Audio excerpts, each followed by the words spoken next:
After losing my son Logan, I entered into a kind of grief that words struggle to explain. And when you lose a child, the world doesn't just feel sad, it feels unfamiliar. And the life you knew suddenly feels like it belongs to someone else. In the early days after Logan went to heaven, my heart was shattered. I prayed constantly, asking God to help me survive this pain. And like many grieving parents, I found myself asking something quietly in my heart. God, is my child okay? The Bible teaches that heaven is real. It teaches that God is close to the brokenhearted. But when you're living inside grief, sometimes your heart longs for something more tangible, something that reminds you your child is safe, that they're loved, and they're still connected to you through God and His eternal love. And that's when I began noticing what many people call signs from heaven. Now, I want to be careful here. These moments are not about replacing faith in God. And for me, they became reminders of His comfort, little moments that felt like gentle whispers from heaven during the darkest season of my life. And sometimes the signs were small, a song playing at exactly the moment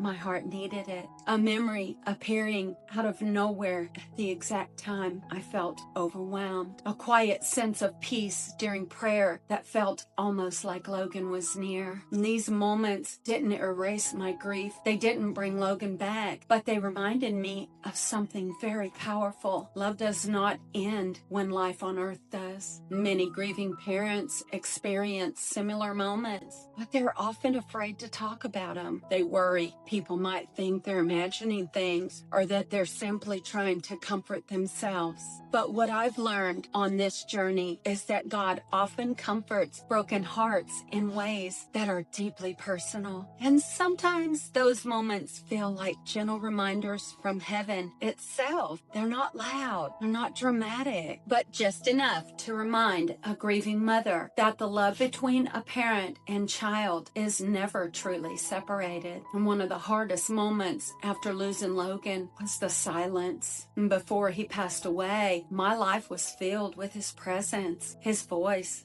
his laughter, his personality.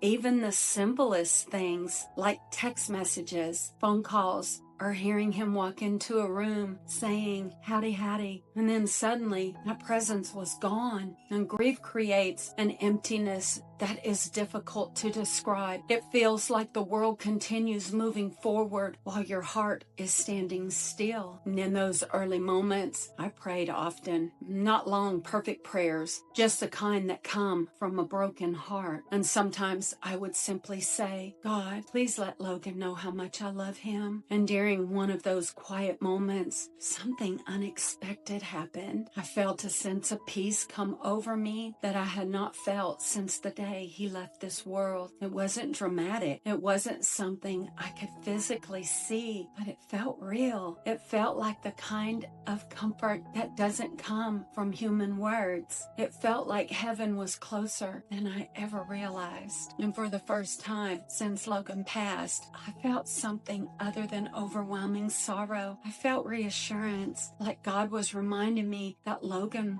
was not lost. He was simply living in a place I couldn't see yet. And moments like that began changing the way I understood grief. Instead of feeling like Logan had disappeared forever, I began to realize something deeper. The love between us had not been erased. It had simply been transformed. And the Bible tells us that God stores up our tears, that He sees every sorrow, that He promises eternal life. But in that moment, those scriptures stopped being distant promises. They became personal comfort. And for the first time since losing my son, I began to feel something I hadn't felt in a long time, and that's hope. One of the things I've learned on this journey through grief is that the moments that comfort us most often happen when we need them the most. Not when we're feeling strong, but when we're struggling. And there have been days where the weight of missing Logan felt almost unbearable. And days when the memories felt so close to my heart that it physically ached. And it's often